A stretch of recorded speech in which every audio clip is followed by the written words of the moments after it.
talk. You don't have to do this. I heard you. I'm trying to get my phone. Don't come close. Chris was bringing grilled chicken and pasta to feed the workers. We had just finished passing out all the food, and then I went outside to talk to Chris because I saw the general manager talking to him. He approached me, he asked me to leave the premises, and I said, you know, I will leave. I complied, I said I'll leave. Several minutes later, that's when 5 or 6 squad cars pulled up, and about 12 police officers jumped out.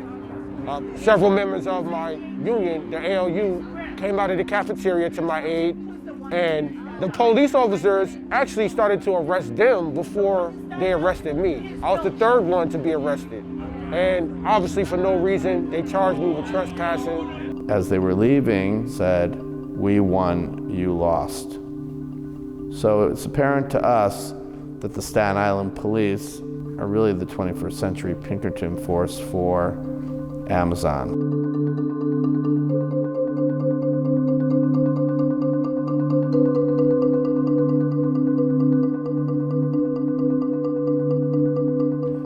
There's food vendors that come here all the time on the property who don't work for Amazon. People who like drop people off all the time. Like, are they considered trespassing? If I was a delivery service, whether it was Domino's or Uber Eats, none of this would have happened. We wouldn't be having this conversation. But because I'm organizing this union, because I'm who I am in the public, they have a target on me. They were shaking the hands of the Amazon supervisors as they arrived.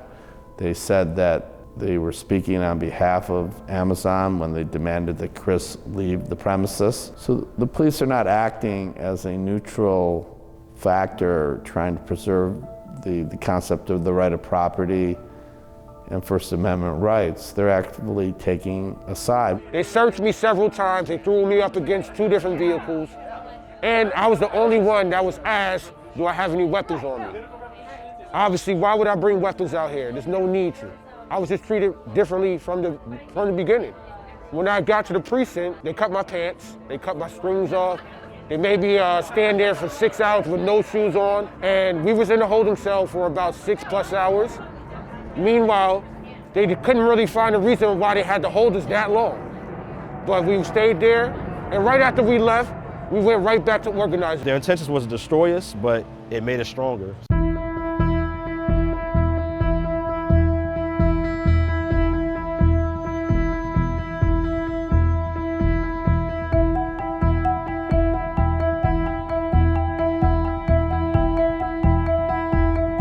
Amazon is a modern-day sweatshop.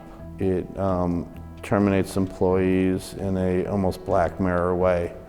For instance, you don't actually get fired by a supervisor, you get fired by an app or a computer. People are limited in their bathroom breaks. They have no right to assemble in break areas. The employer penalizes employees that bring up terms and conditions of employment.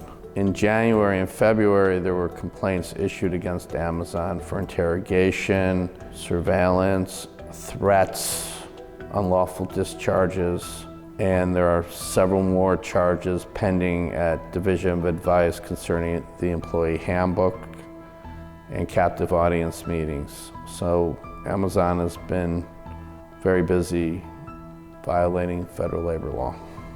They have dozens of union busters in Staten Island. Some of the other union busters worked for Trump at the Trump International Hotel, and they've been very active in other campaigns throughout the country. Today we found out through a disclosure form that Amazon paid over $315,000 to union busters.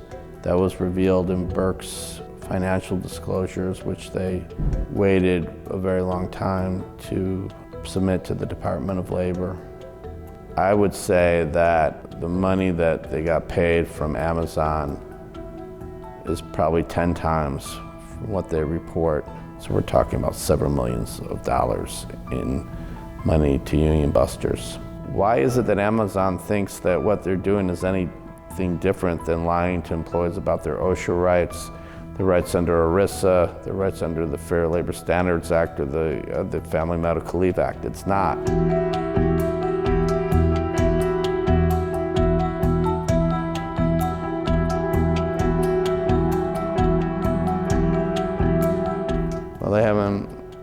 the workers at all.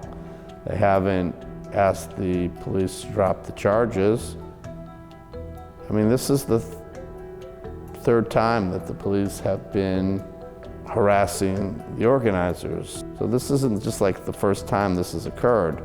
I want people to take away that this union, the ALU, the Independent Worker-Led Union, that started off with no resources, no money, no real guidance on how to get here. And we were able to come together as people, just regular people, working class people, and form something very powerful. And we already created history.